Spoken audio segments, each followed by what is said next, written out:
At this moment, you could be anywhere, doing anything.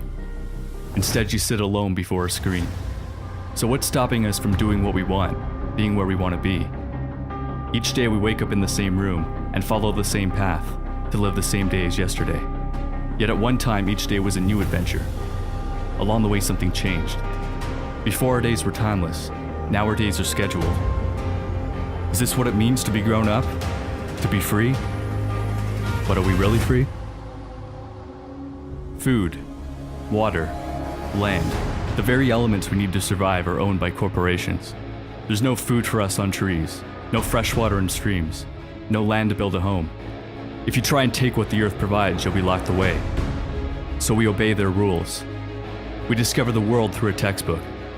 For years we sit and regurgitate what we're told, tested and graded like subjects in a lab, raised not to make a difference in this world, raised to be no different.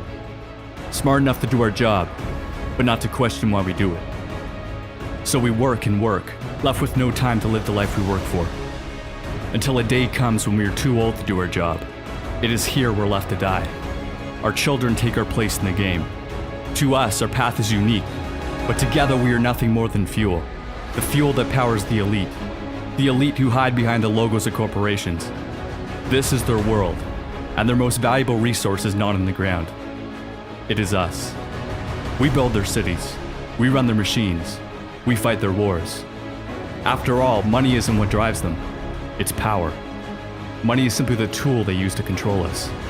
Worthless pieces of paper we depend on to feed us, move us, entertain us. They gave us money, and in return, we gave them the world. Where there are trees that cleaned our air, are now factories that poison it. Where there was water to drink, is toxic waste that stinks. Where animals ran free, are factory farms where they are born and slaughtered endlessly for our satisfaction. Over 1 billion people are starving, despite us having enough food for everybody. Where does it all go? 70% of the grain we grow is fed to the animals you eat for dinner. Why help the starving? You can't profit off them. We are like a plague sweeping the earth, tearing apart the very environment that allows us to live. We see everything as something to be sold, as an object to be owned. But what happens when we have polluted the last river, poisoned the last breath of air, have no oil for the trucks that bring us our food? When will we realize money can't be eaten, that it has no value? We aren't destroying the planet, we're destroying all life on it. Every year, thousands of species go extinct, and time is running out before we're next. If you live in America, there's a 41% chance you get cancer. Heart disease will kill 1 out of 3 Americans. We take prescription drugs to deal with these problems, but medical care is the 3rd leading cause of death, behind cancer and heart disease. We're told everything can be solved by throwing money at scientists so they can discover a pill to make our problems go away. But the drug companies and cancer societies rely on our suffering to make a profit. We think we're running for a cure, but really we're running away from the cause. Our body is a product of what we consume, and the food we eat is designed purely for profit. We fill ourselves with toxic chemicals, the bodies of animals infested with drugs and diseases. But we don't see this. The small group of corporations that own the media don't want us to. Surrounding us with a fantasy we're told is reality. It's funny to think humans once thought the Earth was the center of the universe. But then again, now we see ourselves as the center of the planet. We point to our technology and say we're the smartest. But do our computers, cars, and factories really illustrate how intelligent we are? Or do they show how lazy we become? We put this civilized mask on, but when you strip that away, what are we? How quickly we forget only within the past 100 years did we allow women to vote, allow blacks to live as equals.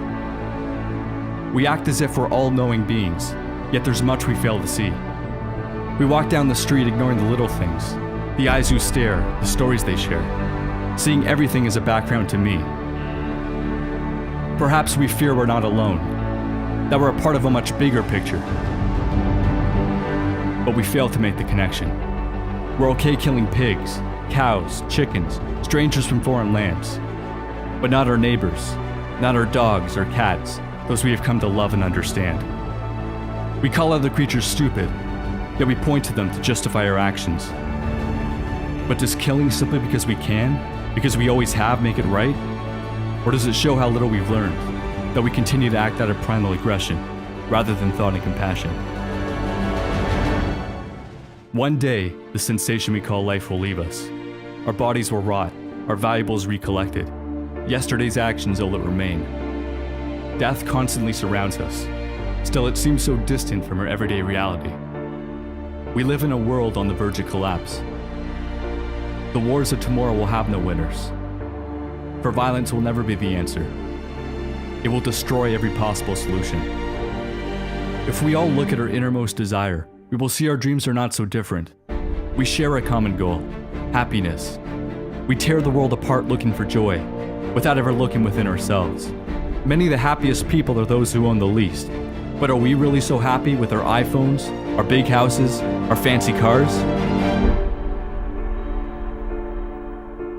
We've become disconnected, idolizing people we've never met. We witness the extraordinary on screens, but ordinary everywhere else. We wait for someone to bring change, without ever thinking of changing ourselves. Presidential elections might as well be a coin toss. It's two sides of the same coin. We choose which face we want, and the illusion of choice, of change is created. But the world remains the same. We fail to realize the politicians don't serve us. They serve those who fund them in the power. We need leaders, not politicians. But in this world of followers, we have forgotten to lead ourselves.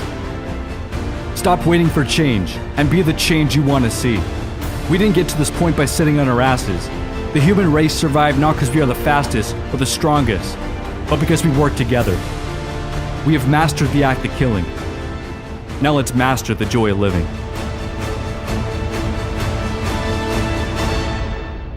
This isn't about saving the planet.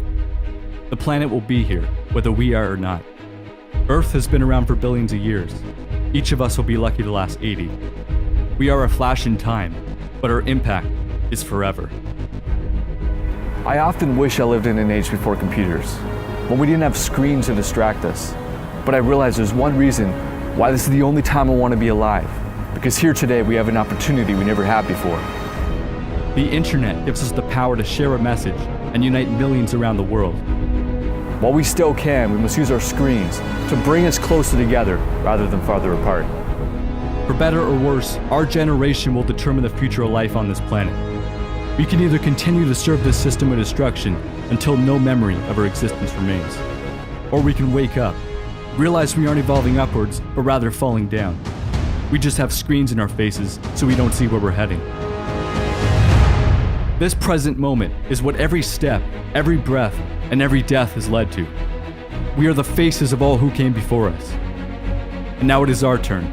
You can choose to carve your own path, or follow the road countless others have already taken.